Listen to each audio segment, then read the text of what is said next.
Жеке өмірімді айтпаған себептерім көп. Мен бақытты болған адам емеспін. Мен семьяда бақытты болудың формуласын білмеймін. Семьяда бақытты болу деген не екенін білмеймін мен. Маған өзіндей әкемді оралтқанына кешірші папа мені. Білмеймін басқа не айтамын енді. Бауырларым ана орнына ана болып қалған Мәншүк әпке кешірші.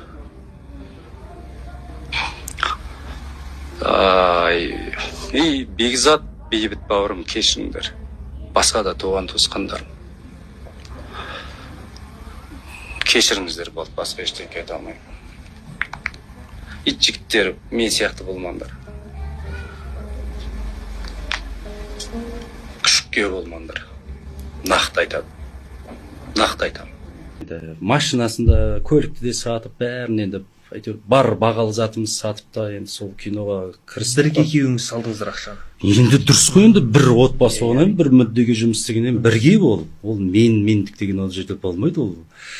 Содан жаңағы біз енді бір жақын қалған уақытта киноның шығуына ана ән атып кетті оның алдында сезім үшін. Білдік бұл кино деген жаңа жинайтын. Сол кезде бізде армандап, міне арманымызға Алла бұйырса жетеміз. Мен де бір көлік, сен де бір көлік аламыз деп сондай. Мына қазір ол кезде біздің ипі Талбесік деп тұрды да, менің атымнан аштықтағы. Просто Бадықова Про деген немен ғана печать ғана болды да. И содан кейін былайнан да біз келіскенбіз. Ол осы кинодан кейін сразу Дархан продакшн ба білмеймін сенің атынан өстіп не қыламыз деп. Сөйтсем уже баяғыдан Таиландтан мен уже бірден кейін мультик етіп қойған ғой. Оны бәрі бөліп. Содан сөйтіп сол айынан келісім болған. Содан кейін жаңағы миллиардта түседі. Январдың бір 10-да ма 15-інде ма примерно алады. Содан мен былайнан тұрамын да Дариға осылайынан бір көлік таптым, сол көлікті алайын деп едім. Қанша бағанағандай уже сөйлейді. Айта қойшы, қанша бағасы деді. Бір 15 миллион екен дедім. Көп қой ол деді. Жарайды, онда бір 10 миллионға іздейін дедім. Жарайды, іздеші деді. Содан бір кезде 10 миллионға таптым да. Бір өзімде уже ана бір екінші звондағанға бір жарайды деп звондадым.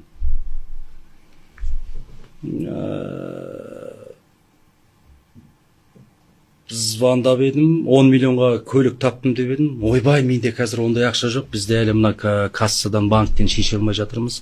Сондай бір кедергілер болып жатыр. Мен бір кішкене тағы да арзандау машина іздеші деді. Одан мен түсіп бара жатыр ғой деп.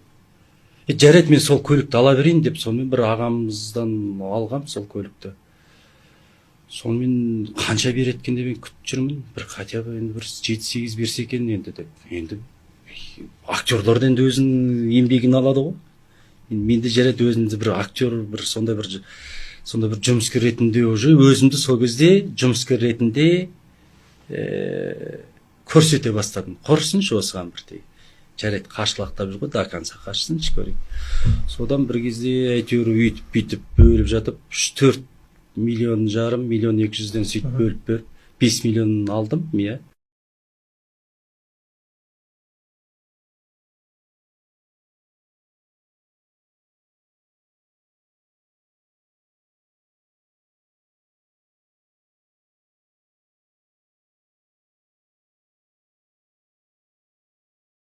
Әншілер, ойпырмой, әншілер шегірткелер шықты. Біздің Қазақстанда сол Дариға бадық па соғатынан басқа шаруа жоқ па не? Өздерің надан екендер біз шабырмыңдар ма телефоны? Үйлеріңізде шешетін шаруаны неме экранға шығарып? Біреміз екеміз бе әншілер? Сауатсыз Қазақстанның Мадоннасы менен Майкл Джексондары. Жұрттың Мадоннасы күшті, бұлар біздің Қазақстандікі бір бітпейтін. Көзі бақырайған боцық қатынды. Тіпті без комментарий, әне бір пайда бір жүрген сімсек екен нағыз. Ес еркек емес. Тағы да бір быдықта бұдан саған болды хватит давай. Бүкіл эфирді басымызға көтердің ғой деп берекетсіздер. Жабауыздан да Қазақстанда басқа да проблема жоқ па не? Халықтың осы жанайқайын айтар кезде осы әншілерді үні өшеді. Бірінен бірі қисаңдап шыға беріңдер ғой. Шығыңдар ана Қазақстанның керек емес жерін айтайық.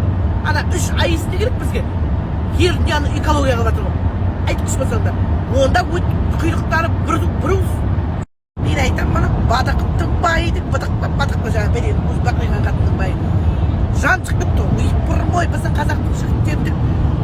Айналайын ақ көке, 30 жыл отасқан Қазақстанның қаншама еркектер сәкін ол әйелдер 4-5 баласымен шырылдады. Күнде бір қатынға. Ойбай тапты бүкіл Қазақстанның еркектері слабыйсыңдар ғой, слабый. Есінде жүрген. Етіміз мен еркек адамға содай әңгіме айтуға ма не? Саған 4 қатын ол болады. Бадық тастаса бадық бастамаста одан да молодаясың. Не вот соншама таусылып бүкіл Қазақстан сен екеуіңнің жанұяңнан басқа жанұя жоқ па не? Қазақстанның проблемасы итекті жетеді қазір. Бүкіл жалғыз басты аналар отыр әне. Бай әлебетті төлемей қашымды сен сияқты. Көк сирақ, ақ сирақта тоғыз. Олар жетер, тастап кетсек өзіңнің бірдеңің дұрыс болмағанда. Біздің қандай шаруамыз бар? Сен өзіңнің жеке шаруаңды халық дейді араластырасыңдар. Жетер, еркек емессің ба? Ол жастың орнында сіз болу керек пе едіңіз негізі? Негізінде ол кісі маған Дариға кезінде айтқан болатын. Рүстем, ол кісі андай аяғында деген айтпайды ештеңені. Үстіп тұрады да, Рүстем деп бүйтіп бір қаратып алады. Я дейсің? Бір жоспарым бар еді менің. Қандай жоспар? Сол кино ғой баяғыны. Сол кино түсірсем ба дептім, сен маған керек болып қаласың ау.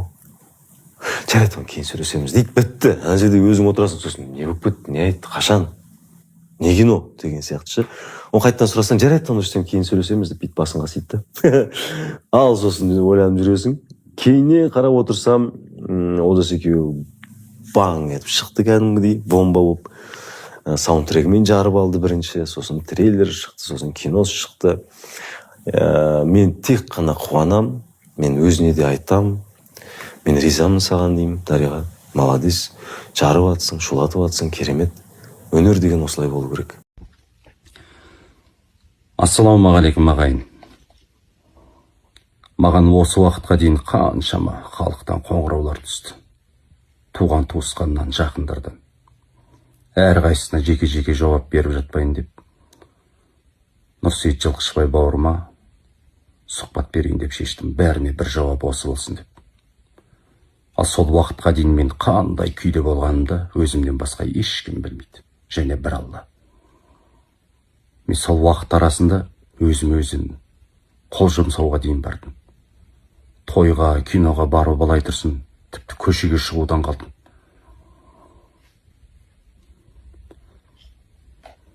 Мен үйтіп әр адамға мазақ болғанша сотталып кеткенім артық. Мына Дариға Бадыкованың экс-күшік күйеуі бар емес пе? Дархан Мархан Сархан Тархан деген. Енді соның кішігірім меня обращение шыбасы керейін көтіңжі Ирайын. Көке, сен на каком основании еркек бола тұра өз әйеліңді жамандап жылап отырсың кешегі подкастта? Бүкіл қазақ еліне еще оны жыр қылып, 16 жыл бойы сенімен тұрған екен ғой шыбасы керейін көтіңжі Ирайын. Дариға осындай, Дариға мұндай, мені тастап кетті. Соның кезінде Мұхтар Ауызов театрынан шығып кеттім.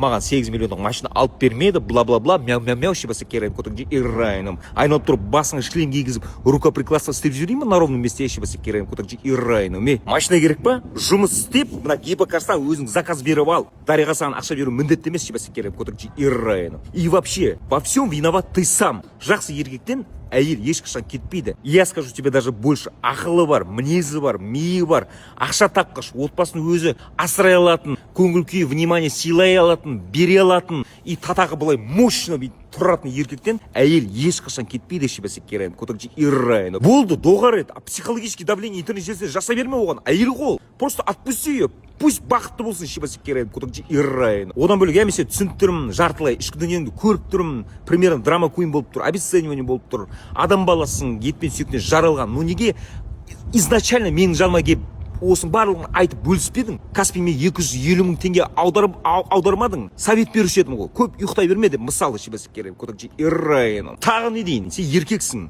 Көтері басыңды, оглянись вокруг. Қыздар мен әйелдер көп. Табасың әлі өз бақытыңды. Мүмкін таппайсың, кім білер. Бір Құдайға мәлім шыбасы керейін көтіңжі Ирайын. Чөйші.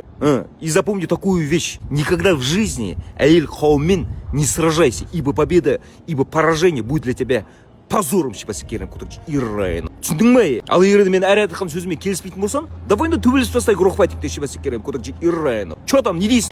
Дариға сізден үлкен ғой дейді. Иә. дариға 85, мен 89.